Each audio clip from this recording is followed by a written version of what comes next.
MP में काबा, अरे भांजा बेरोजगार बा, नौकरी के इंतजार बा। पांडे जी का बेटा हूँ, चुम्मा चिपक के लेता हूँ। एमपी में काबा गाया है, मैं आपको बता दूं मेरे खिलाफ जो है 4 FIR दर्ज। जी, क्या आप मामा जी को बताइए? आप शकुनी बना देंगी फिर। ऐसा लगता है कि आपने एकदम फैसला सुना दिया कि सब गलत है।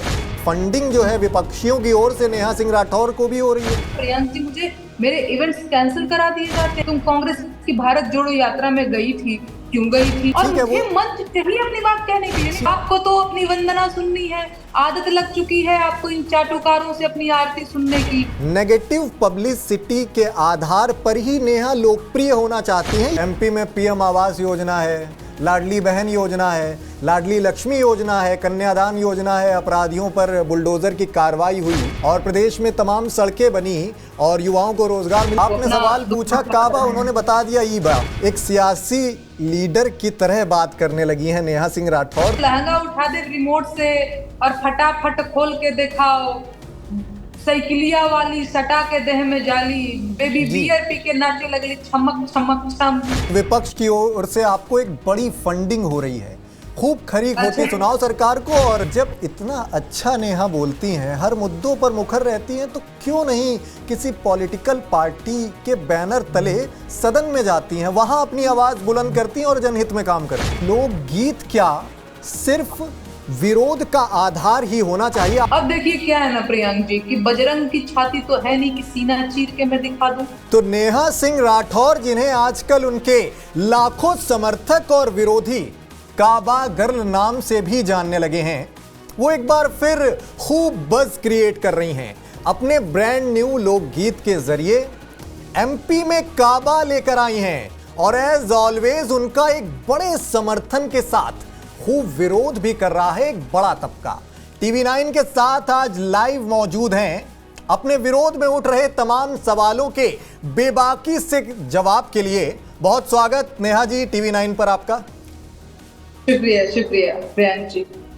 जी, सबसे पहले आपसे तमाम सवालों की ओर मैं जाऊं, मैं चाहूंगा कि आप अपने नए गीत को लेकर जो सुर्खियों में है लगातार, उसकी कुछ पंक्तियां गुनगुना दीजिए अपने दर्शकों के लिए।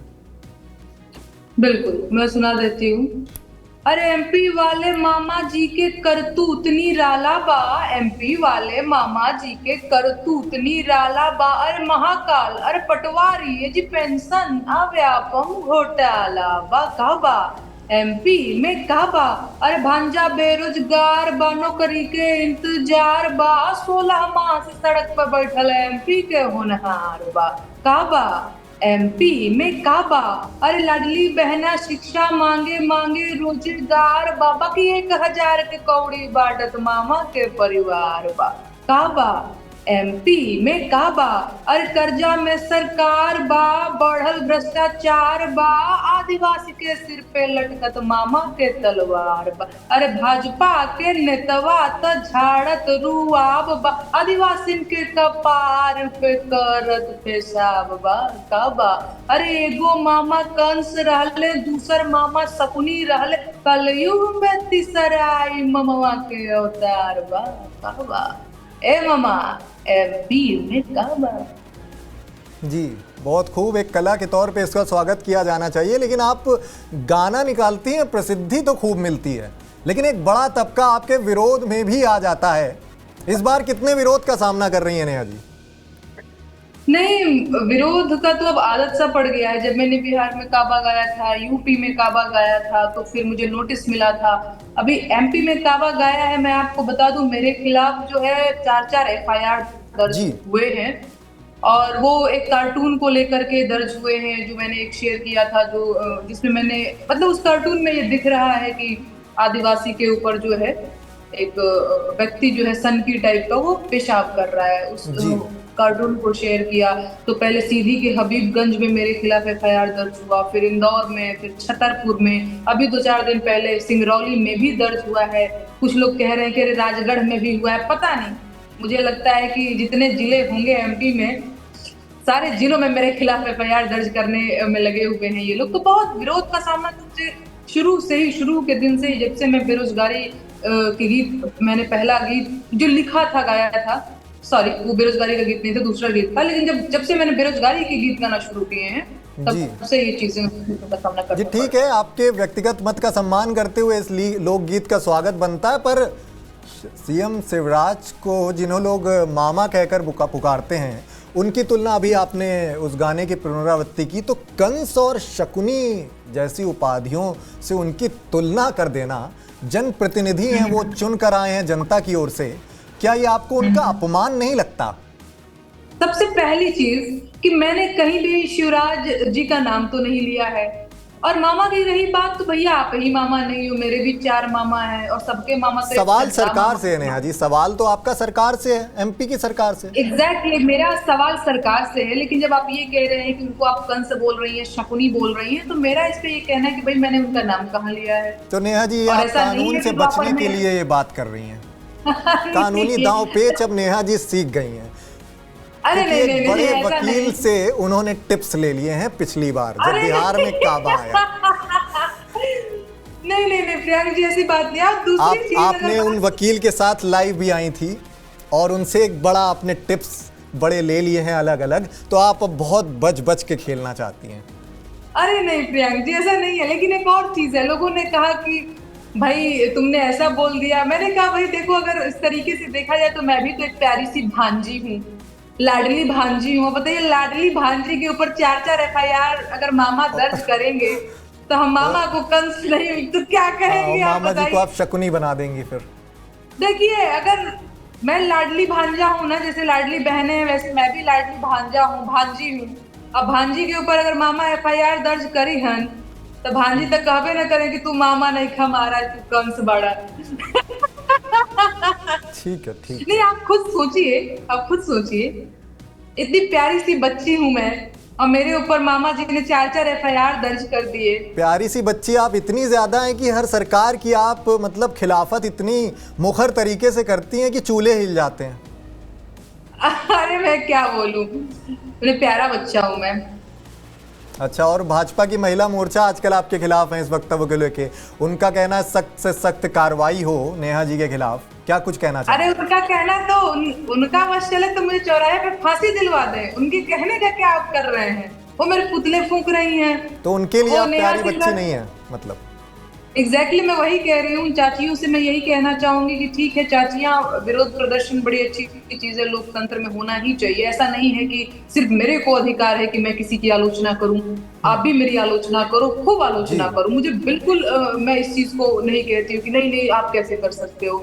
लेकिन जब मणिपुर में महिलाओं की नंगी परेड निकाली जा रही है तो मैं सवाल करती हूँ उन महिला मोर्चा जो गैंग है कि भाई चाचियां आप कहाँ चली गई? नेहा सिंह राठौर एक गाना गाती हैं जो कि जनहित के मुद्दे हैं, उसको उठाने की कोशिश करती है तो एकदम से पूरा मोर्चा खोल देती हैं, आप लोग पुतले फूंक देती हैं। नेहा सिंह राठौर शर्म करो, फलाना जी के सम्मान में महिला मोर्चा मैदान में, तो जरा बेटियों के सम्मान में भी महिला मोर्चा आए मैदान में तो मैं समझूं कि महिला मोर्चा का जो है वो महिलाओं के सम्मान में काम कर रही है।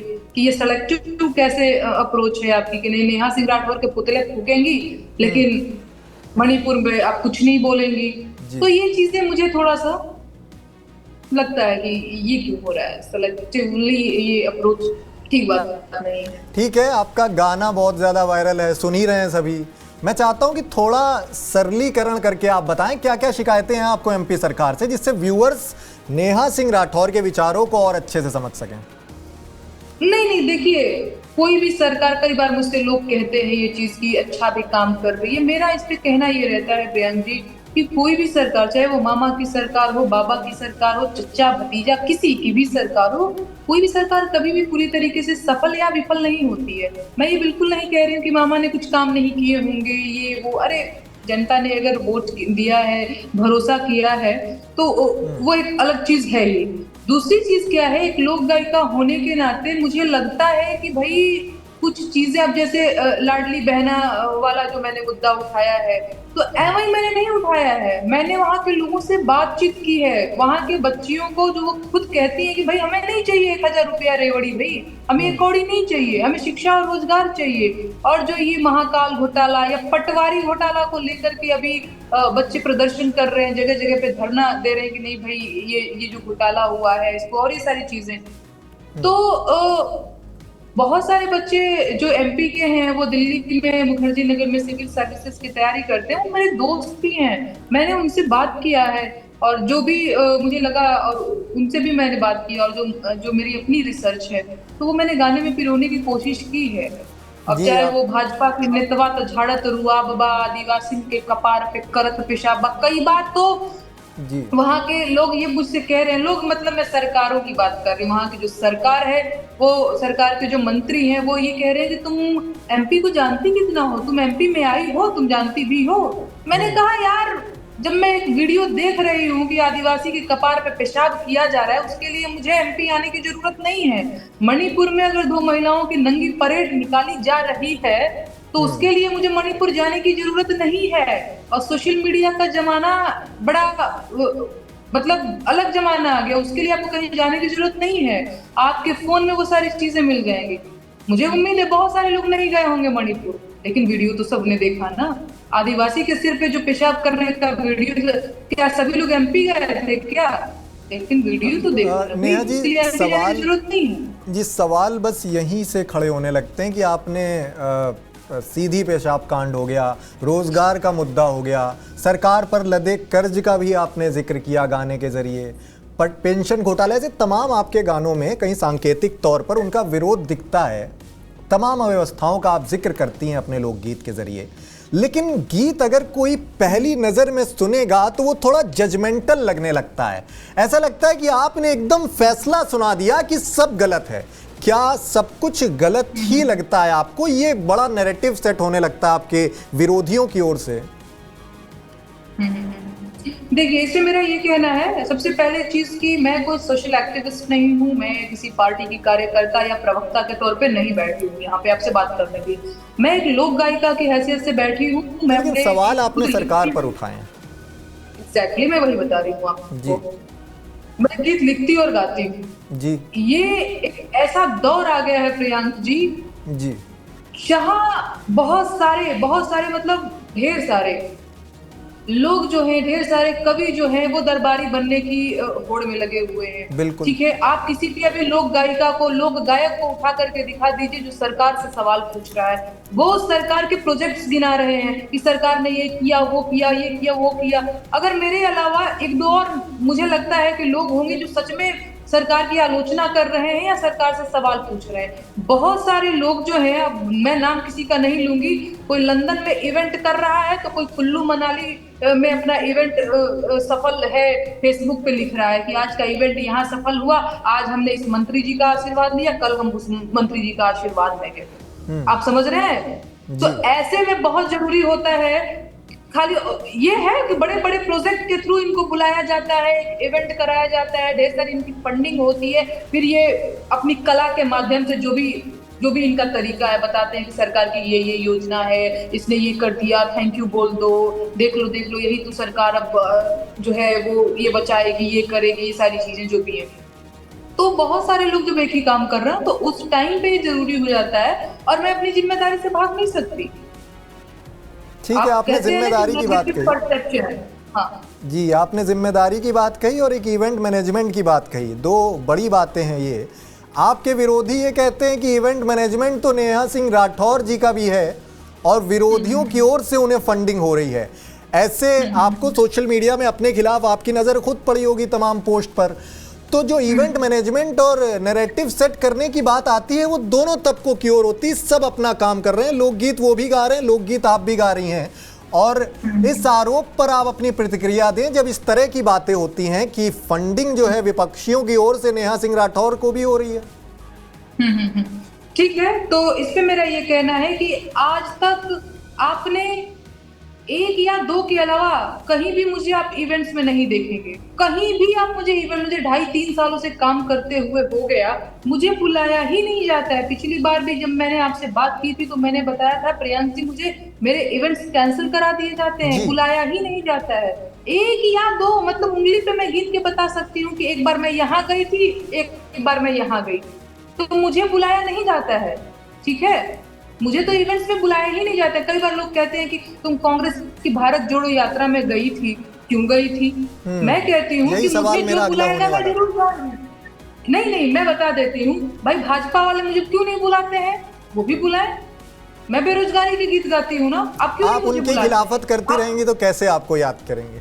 नहीं, मैं किसी की मुखालफत और खिलाफत नहीं कर रही, मैं आलोचना करती हूँ। अगर बेरोजगारी इस देश में है तो नेहा सिंह राठौर बेरोजगारी के गीत गाएगी, वो निब्बा निब्बियों के प्रेम गीत नहीं गाएगी।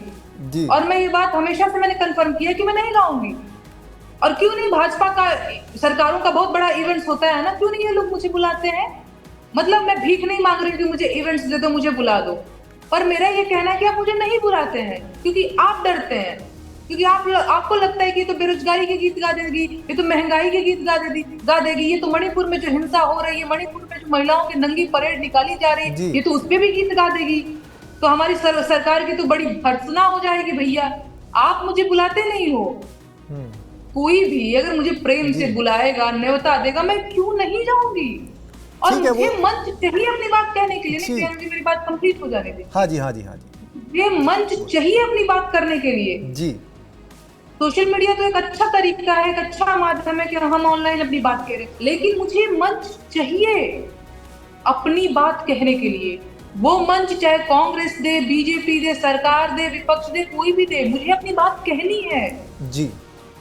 तो इनको क्यों ये लगता है कि भाई उसने बुलाया, तुम काहे नहीं बुला लेते हो? भाई बुला लो, बुलाने में क्या जाता है? जी। आपको इवेंट में याद किया जाए आपके गानों के आधार पर ही, ऐसी आपकी चाहत है, लेकिन आपका एक व्यक्तिगत नजरिया मैं ये जानना चाहता हूँ कि मैं ये नहीं कहना चाह रही हूँ कि मुझे इवेंट्स दो, मुझे इवेंट्स में बुलाओ। मैं बस ये कहना चाह रही हूँ कि मंच आपको प्रदान हो। अगर कोई मुझे मंच पे बुला रहा है, इवेंट्स में बुला रहा है, वो जो एक दो ही मैं गई हुई हूँ, तो भाई आपको क्यों मिर्ची लग रही है? आप भी मुझे बुलाओ, मैं मना कर दूं तो कहना। आप मुझे बुला करके तो देखो, अरे प्रेम से मुझे न्योता दे करके तो देखो। नेहा सिंह राठौर ना आए तो कहना, बशर्ते मेरे बेरोजगारी और महंगाई के गीत सुनने की हिम्मत, सुनने की क्षमता जरूर होनी चाहिए आपके पास। आप बुलाइए हमें, हम जरूर गाएंगे। तो आपको तो अपनी वंदना सुननी है, आदत लग चुकी है आपको इन चाटुकारों से अपनी आरती सुनने की। वही आरती आप सुन करके फूले नहीं समाते हैं। जी, अब वो नेहा सिंह राठौर करती नहीं है। जी, जब पॉलिटिकल लीडर्स से जो आपके गानों से वाकिफ़ है, उनसे जब इस बात की चर्चा होती है कि कहीं किसी बड़े इवेंट में नेहा सिंह राठौर क्यों नहीं दिखती है इतना प्रसिद्धि पाने के बावजूद, तो उनका बस एक मत होता है कि हमेशा नकारात्मकता नहीं बिकती है, कुछ तो सकारात्मक बात भी हो कि इस सरकार ने ये अच्छा काम किया था अपने लोकगीत के जरिए।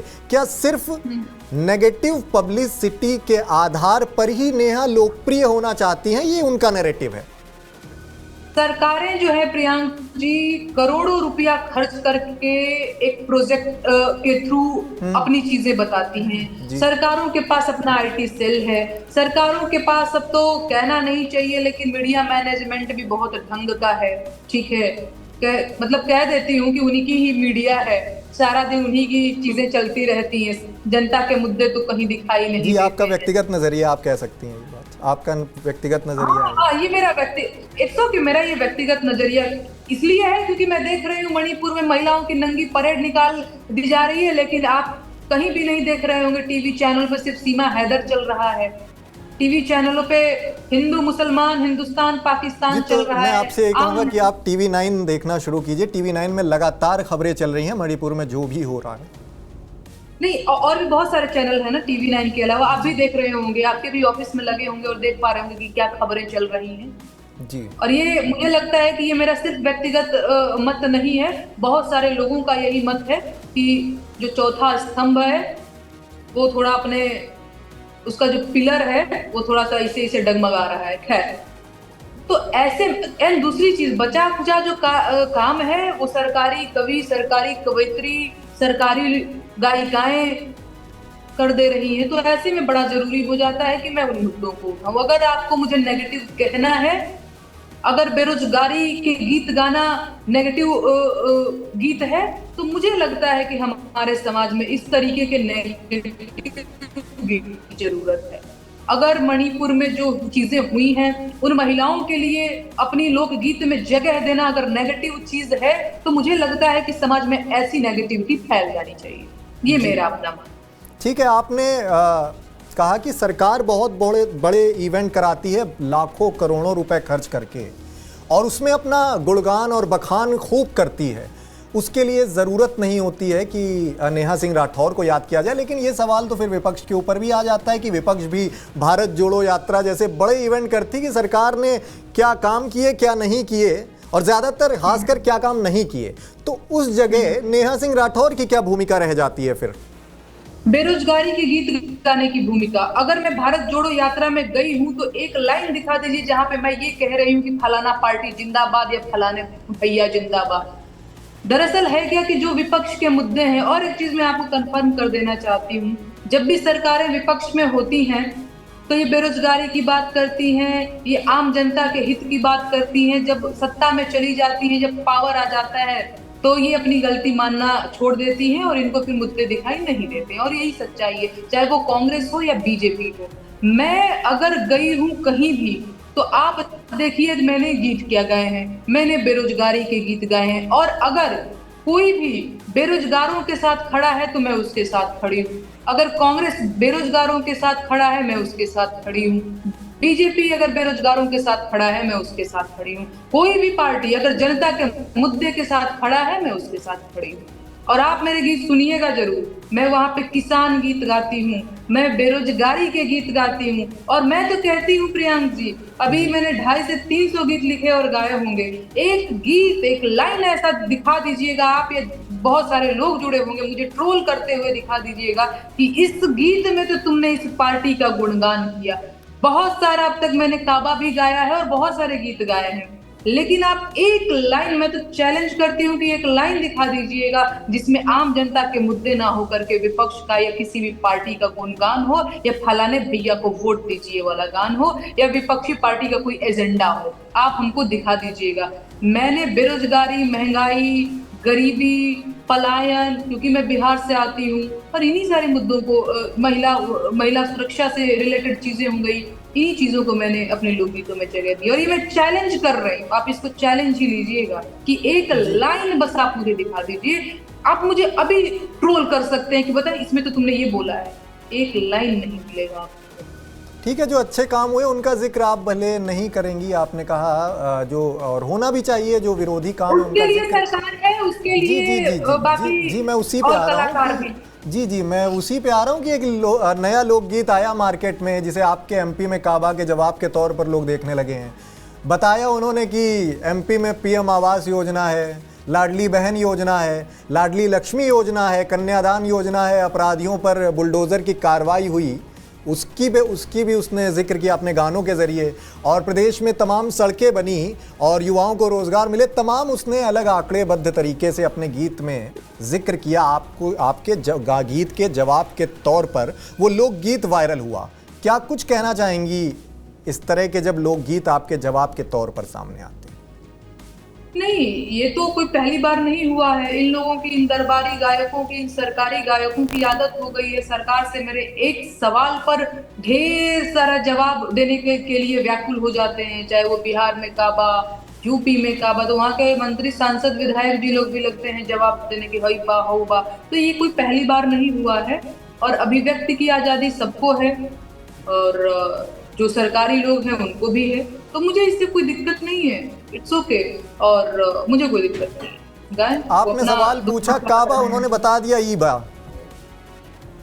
हाँ तो ठीक है ना, मैं कह तो रही हूँ कि सबको अभिव्यक्ति की आजादी है। आपका ज्ञानवर्धन हो गया, लोग कह रहे हैं। उस गीत के बाद आपको बता दिया जो आपको जानकारी नहीं थी, आपका ज्ञानवर्धन कर दिया उस गीत का। अच्छा, नहीं ठीक है, ये बड़ी अच्छी बात है। उनका ऐसा कहना है, उनका ऐसा कहना है। अच्छा, नहीं ठीक है, इस पे मुझे कुछ और नहीं कहना है। इट्स ओके, सब अपना अपना काम कर रहे हैं, मैं मेरा काम कर रही हूँ। मैं आम जनता के मुद्दे उठाती हूँ और सरकारों से सवाल करती हूँ, और ये लोग सरकार की तरफ से मुझे जवाब देते हैं, तो बाकी मैं जनता के ऊपर छोड़ देती हूँ।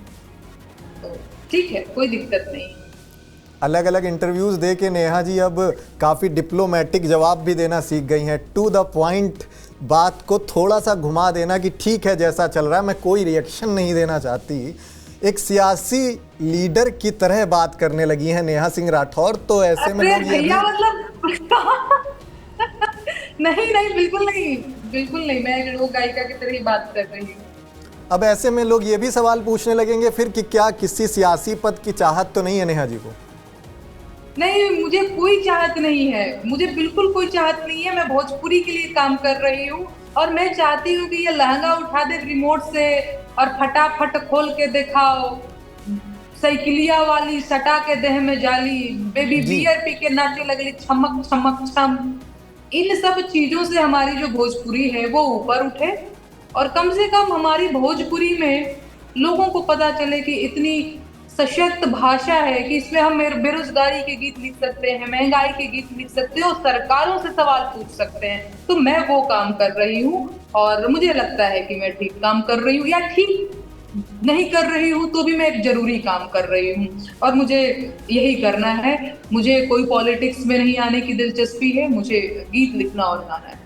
जी, और आपको लेकर जो सबसे मौजू और अहम सवाल की जो नैरेटिव सेट है विरोधियों की ओर से कि विपक्ष की ओर से आपको एक बड़ी फंडिंग हो रही है, खूब खरी खोटी सुनाओ सरकार को और अपने गीत लगातार इस तरह जारी करते रहो। क्या कुछ कहना चाहेंगी नेहा जी इस नैरेटिव? मैं तो बोलूंगी कि ईडी का छापा पड़वा दो मेरे घर पे, दूसरा कोई ऑप्शन नहीं है। रेड वेड पड़वा दो, देख लो भाई कितना खजाना छुपा के, कितनी फंडिंग छुपा के, कितना ब्लैक मनी छुपा के मैंने रखा है। आओ भाई देख लो, अब दूसरा मैं क्या बोल सकती हूँ। आओ देख लो मेरे घर पे, साधारण लोग हैं यार, एकदम आम लोग हूँ मैं, आम जनता की तरह मैं भी हूँ, आम नागरिक हूँ, अपनी बात कह रही हूँ। तो मैं मतलब इसका कोई जवाब ही नहीं है ना कि विपक्षी पार्टी फंडिंग। आओ मेरा खाता चेक कर लो, आओ सारी चीजें जी, चेक कर लो। जब इतना अच्छा नेहा बोलती हैं, हर मुद्दों पर मुखर रहती हैं, तो क्यों नहीं किसी पॉलिटिकल पार्टी के बैनर तले सदन में जाती हैं, वहां अपनी आवाज बुलंद करती हैं और जनहित में काम करती हैं? नहीं देखिए, अपनी बात कुछ रखने तो के लिए मुझे कहीं लगता पद की लालसा छिपती होगी नेहा जी के मन में। नहीं, वही तो मैं कह रही हूँ कि मुझे अपनी बात कहने के लिए ये जरूरी ही नहीं है कि मैं एक पॉलिटिकल पर्सन हूँ तभी अपनी बात कहूँ। एक कलाकार के तौर पे, एक लोक गायिका के तौर पे भी मैं लोक के मुद्दे उठा सकती हूँ और वही मैं कर रही हूँ। अब देखिए क्या है ना प्रियंक जी, कि बजरंग की छाती तो है नहीं कि सीना चीर के मैं दिखा दूं। तो ये मैं कैसे आपसे कह सकती हूँ कि नहीं नहीं देखो मेरे अंदर तो कोई लालसा नहीं है, कोई लालच नहीं है, कोई इच्छा नहीं है, कोई पॉलिटिकल पद पाने की और ये सारी चीजें। और दूसरी चीज, आगे पता नहीं, मुझे नहीं पता क्या होने वाला है, मुझे तो कल का भरोसा नहीं। तो आज, तो अगर आज की अभी बात करेंगे तो मैं भोजपुरी के लिए काम करते हुए खुद को देखना जी, हो सकता है कि चाहती ये हूँ और कल का मुझे भरोसा नहीं। जी, हो सकता है ये एमपी, बिहार या यूपी में काबा सदन के अंदर सुनाई दे नेहा जी के मुखारबिंद से, ये भी हो सकता है। देखिए मैं कह तो रही हूँ कि कल का भरोसा नहीं, आज जो है वो उस पर हम बात कर सकते हैं। कल क्या होगा मैंने नहीं देखा है, आपने भी नहीं देखा है। जी, अपने आप को भविष्य में किस तौर पर देखना चाहती हैं नेहा जी? एक भोजपुरी की लोक गायिका के तौर पे देखना चाहती हूँ, जो जिसके गीतों में लोक के मुद्दे होते हैं, लोक से सरोकार होता है, जिनके गीतों में आम लोगों की परेशानियों को जगह देता हुआ गीत। और मैं एक लोक गायिका के तौर पर खुद को देखती हूँ, ठीक है भोजपुरी की लोक गायिका। जी, और मैं जो व्यक्तिगत विश्लेषण अब तक आपका कर पाया हूँ लंबे वक्त से, तो मुझे ये आकलन दिखा कि जो आपके लोकगीत हैं उनका आधार भोजपुरी है और भोजपुरी समाज में इस तरह दो तरह के आजकल एक नैरेटिव बने हुए हैं, दो तरह के लोकगीत या गीत सामने आते हैं, जिसका आपने अभी जिक्र किया, एक लहंगा उठा देव रिमोट से वाला और एक आपके लोकगीत। तो क्या ट्रेंड बदलने मार्केट में आई है नेहा सिंह राठौर इस तरह? नहीं वही तो और मैं अकेले बिना संसाधनों के किस कदर कामयाब हो पाएंगी? देखिए, अकेला चना बाहर नहीं फोड़ता, ये हम सबने सुना है, हम सबको पता है। मेरी हालत ऐसी है प्रियांक जी कि मेरे पास सिर्फ एक कलम है और एक कागज है और अपनी आवाज है, तीसरा है नहीं मेरे पास, और वही मैं कर रही हूँ। ये एकदम सही बात है कि ढेर सारा भीड़ जो है, ढेर सारा गायक गायिकाएं और बहुत सारे जो भोजपुरी की अगर मैं बात करूँ तो हर लहंगा उठा दे रिमोट से, लगाई दे चोलिया के हुक राजा जी, लवंडिया लंदन से लाएंगे, रात भर डीजे बजाएंगे और पियवा से पहले हमार रहीम जैसे एक गाना वो भी पांडे जी का बेटा हूँ बहुत। हाँ, वो पांडे जी का बेटा हूँ, चुम्मा चिपक के लेता हूँ। और भी पांडे जी ही नहीं, और भी बहुत सारे जी हैं जो जितनी भी जातियां हैं बिहार में, वो उन जातियों पे वो गाना बने। बाबू साहेब का बेटा, मिश्रा जी का बेटा, तो गुप्ता जी का बेटा, शर्मा जी का बेटा, ये चलता है। यही गाने बना रहे हैं, लोग सुन भी रहे हैं और खूब वायरल हो रहे हैं ये गाने। और क्या आवाम हाँ, इसी गानों की ओर रुझान है आवाम का बिहार की?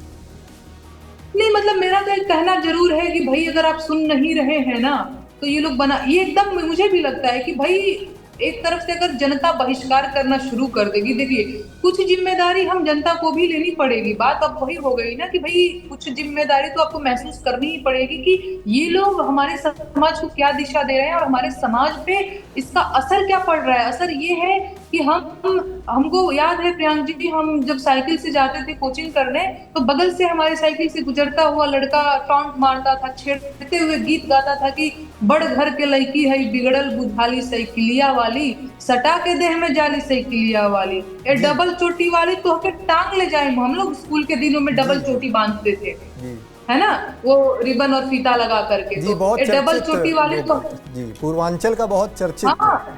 जी हाँ। तो आप ये गीत गा करके समाज में क्या मैसेज कन्वे करना चाह रहे हैं कि लड़कियां बाहर ना निकले, नहीं तो लड़के टांग ले जाएंगे। और डबल चोटी वाली जो स्कूली बच्चियां हैं, आप जी तो खुद रेप करने के लिए और इस तरीके की कुकृत्य करने के लिए उकसा रहे हैं अपने गीत के माध्यम से। और ऐसे लोग आज सांसद विधायक बने बैठे हुए, ऐसे लोग पॉलिटिक्स में हैं। मैं तो आप मीडिया के लोगों से भी कहना चाहूंगी, कभी बखिया उधेड़ दीजिए इन लोगों की, ऐसे सवाल पूछिए जिस तरीके से आपने मुझसे सवाल पूछे, मुझे बहुत अच्छा लगा। एक लोकतांत्रिक देश में यही होना भी चाहिए कि मीडिया के लोग जो उनको लगता है वो सवाल पूछ सकते हैं। पर कभी आप लोग इन सांसदों को बिठाइए, इनकी टोली को बिठाइए और बताइए कि गाते क्यों थे तुम लोग, निरहुआ सटल रहे तो छलकता हमारो जवनिया है राजा, और ये गा करके तुम लोग की हिम्मत कैसे हो गई है यहाँ तक आकर के बहुत अपने आप को इंटेलेक्चुअल बनने की। जी तो बिल्कुल कभी आप प्रियंक। लोग इस सवाल करिए। जी बिल्कुल, प्रियंक के सामने जो बैठेगा वो तमाम ज्वलन सवालों का सामना करेगा, ये मैं आश्वस्त करता हूँ आपको। लेकिन सवाल जो अभी आपसे हैं तमाम अलग अलग, और तमाम आप लगातार बेबाकी से हर सवाल का जवाब भी दे रही हैं। अब ज़रा थोड़ा ड्रेसिंग पर भी कुछ बात कीजिए अपनी, क्योंकि साधारण तौर पर जब आपको देखा जाता है तो आप काफ़ी कैजुअल लुक में नज़र आती हैं, लेकिन गीत के वक्त आपका एकदम ट्रेडिशनल टाइप का ग्रामीण महिला लुक ही दिखता है। कुछ खास यूएसपी है क्या इसकी? हाँ मतलब देखिए, मैं भोजपुरी को रिप्रेजेंट कर रही हूँ, मैं भोजपुरी भाषा को रिप्रेजेंट कर रही हूँ, और नेहा सिंह राठौर एक ऐसी महिला है जो वो गीत गा रही है। यूपी में काबा, बिहार में काबा या एमपी में काबा, ये बहुत सारे लोकगीत। वो एक ऐसी महिला है जिसका पति बेरोजगार है, जिसके घर में कमाई का बहुत साधन नहीं है, बहुत सारे संसाधनों से वो क्या बोलते हैं, बहुत अभाव में उसका जीवन गुजर रहा है। वो बहुत स्ट्रेस में रहती है, वो बहुत फ्रस्ट्रेट है। कभी आपने देखा होगा कि हमारे यहाँ गांव की महिलाएं जो हैं अपनी सारी बात बोल देंगी, लेकिन उनका पल्लू जो है वो नहीं गिरता है सिर के नीचे, या कभी जी गिर भी गया तो झट से ऐसे उठा लेती हैं। तो मैं वो काम कर रही हूँ, भोजपुरी में अपनी बात सारी मुझे कहना है, और साड़ी, बिंदिया, चूड़ी और सारी चीजें भी मैं गेटअप रखती हूँ, और वो गिरता नहीं है। मैं गिरता भी है तो उसको संभाल लेती हूँ, क्योंकि मैं भोजपुरी भाषा को, भोजपुरी की एक महिला को रिप्रेजेंट कर रही हूँ। और भोजपुरी भाषा और भोजपुरी की कोई महिला आती है आपके जहन में, ये टी शर्ट पैंट और शर्ट और इस तरीके की हेयर कट वाली लड़की या महिला नहीं नजर आएगी। पहला जो चित्र आएगा वो साड़ी पहने हुए, बड़ी बिंदी लगाए हुए, जो अपने पल्लू को संभाल रही है। तो वो इसलिए, और मैं हूँ बिहार से, मैं हूँ भोजपुरी क्षेत्र से, तो इसलिए मुझे वो ज्यादा ठीक लगता है। मैंने अपनी मम्मी को देखा है, मम्मी भी मेरी बहुत बार बहुत बोल्डली किसी से लड़ भी जाती थी कि भाई ये नहीं, परिवार में ये नहीं होना चाहिए। ससुर भसुर से भी वो कहती थी कि नहीं ये गलत है, ये नहीं गलत, ये ठीक है। पर उनका पल्लू जो है वो बड़े ही क्या बोलेंगे, एक अलग अंदाज में उसको संभालती थी और अपनी बात कहती थी। तो मैंने वो चीज उनसे देखा है और सीखा है इसलिए।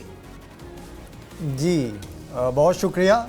आखिर में मैं चाहूँगा आपसे कि आपके समर्थन करने वालों का समर्थन तो है ही आपके साथ, लेकिन जो एक बड़ा तबका आपके विरोध में है, दो सवाल मेरे आपसे हैं। एक बड़ा तबका जो आपके विरोध में है, आपको कुछ अगर आप उनसे कहना चाहें, और दूसरा सवाल ये जो सबसे मौजूद है कि लोकगीत क्या सिर्फ विरोध का आधार ही होना चाहिए। आप अपने अपना व्यक्तिगत नज़रिया पहले बताया कि मैं सिर्फ सरकार के जो बुरे काम हैं उनका ही अपने लोकगीत के जरिए लोगों को लाऊंगा, लेकिन जो लोकगीत है क्या उनका काम सिर्फ विरोध करना ही होना चाहिए? दोनों सवाल आखिरी पड़ाव में आपसे। सबसे पहले कि लोकगीत का देखिए, सबसे पहले आपको ये चीज समझना चाहिए कि मैं विरोध नहीं करती हूँ, मैं आलोचना करती हूँ। विरोध और आलोचना में अंतर है। विरोध कई बार अतार्किक भी होता है, लेकिन आलोचना हमेशा तार्किक होता है। विरोध का मतलब कि कुछ भी हो हम तो विरोध ही करेंगे, हाय हाय हाय हाय ये फूको, पुतला फूको, वो विरोध है। मैं आलोचना करती हूँ सरकारों की, मैं विरोध नहीं करती हूँ। ठीक। दूसरी चीज की नेगेटिव ही होना चाहिए। मुझे ये लगता है, मैं कह तो रही हूँ कि लोकगीत ना हमेशा समय के साथ बदलता रहा है, चलता रहा है। आज का समय ऐसा आ गया है जिसमें मैं अपने लोकगीत में मुझे नहीं मन करता है प्रेम गीत गाने का, कसम मैं बता रही हूँ। एक दो ही गीत मैंने गाए भी होंगे और लिखा तो अब तक एक भी नहीं है, क्योंकि मुझे लगता है कि अपने देश में बहुत सारी ऐसी चीजें हैं जो नहीं होनी चाहिए। जैसे बेरोजगारी की अगर मैं बात करूं तो बहुत सारे बच्चे आए दिन सुसाइड कर ले जाते हैं। बहुत सारे जो है हमारे, हम बिहार से आते हैं, आपने देखा होगा किसान फांसी लगा रहे हैं। मणिपुर में भी जो हो रहा है, रेप हो रहे हैं लड़कियों के साथ, इधर नारे लग रहे हैं बेटी बचाओ बेटी पढ़ाओ और इस तरीके की चीजें, और धरातल पे कुछ और ही चल रहा है। तो मैं ऐसे में प्रेम गीत और पता नहीं क्या जो भी आप कह रहे हो मैं नहीं गा पाऊंगी, और बहुत सारे लोग कर रहे हैं। तो ऐसे में जी, और आप इन गीतों का जिक्र करती हैं, वायरल भी तमाम हो जाते हैं, लेकिन क्या कभी आप किसी म्यूज़िक कंपनी के बैनर तले इसमें लयबद्ध और म्यूज़िक डालकर ये गीत क्यों नहीं लॉन्च करती हैं? ऐसा भी तमाम लोग जानना चाहते हैं कि इसको किसी म्यूज़िक कंपनी के बैनर तले। तो आप इसमें ये कह सकते हैं, इसमें तो आपका जवाब छुपा ही हुआ है। लगता है कि फंडिंग बढ़िया नहीं आ रही है भाई, तभी नहीं हो पा रहा है। जो लोग कहते हैं कि फंडिंग होती है इसकी, तो आप खुद बताइए कि जब फंडिंग होती तो मैं अपने फोन से रिकॉर्ड नहीं करती शायद अपने वीडियोस। जिस तरीके से मेरा साधारण वेशभूषा होता है, या फिर आप देखते हुए कई बार मैं माइक लगाती हूँ, कई बार बिना माइक के गाती हूँ। फंडिंग होती तो किसी बढ़िया एकदम 5 स्टार टाइप के स्टूडियो में इसकी प्रॉपर शूटिंग होती, तब न कहलाता भाई फंडेड वीडियो है। अब मेरे वीडियो में तो कहीं मक्खी उड़ रही होती है, पल्लू संभाल रही होती है। इस तरह की पॉलिटिकल स्ट्रेटेजीज भी तो होती है नेहा जी, कि अपने आप को सादगी की तरीके से दिखाओ, आम आदमी दिखाओ और जनता का ध्यान। पहले से तय करके बैठे हुए हैं। नहीं, मैं तय करके नहीं बैठा हूँ। जो जिस तरह की बात सामने आती, मेरा काम है आप तक पहुँचाना या आवाम तक पहुँचाना। तो जो भी तय करके बैठे हैं कि विरोध ही करना है, तो उनसे तो बढ़िया मतलब सवाल जवाब करना ही मतलब दीवार में सिर लड़ाने जैसा है। तो उनके बातों का मैं जवाब देना जरूरी नहीं समझती हूँ। बाकी रही बात कि जो विरोध करते हैं उनका मैं बहुत शुक्रिया अदा करना चाहती हूँ। अगर मेरे विरोध करने वाले नहीं होते तो शायद मेरे गीतों को इतना महत्व तो नहीं मिलता। ये एकदम सही बात है, क्योंकि मेरे विरोध करने वाले लोगों ने मेरे गीत को शेयर कर करके 4 और लोगों को बताया कि देखो देखो इसको गरियाना है, फिर 4 लोग और जाने, फिर उन 4 लोगों ने 16 लोगों के ग्रुप में भेजा कि देखो देखो इसी लड़की को गरियाना है। तो इस तरीके से करके मुझे जो है मेरी लोकप्रियता बढ़ाने में इन लोगों का बड़ा योगदान रहता है।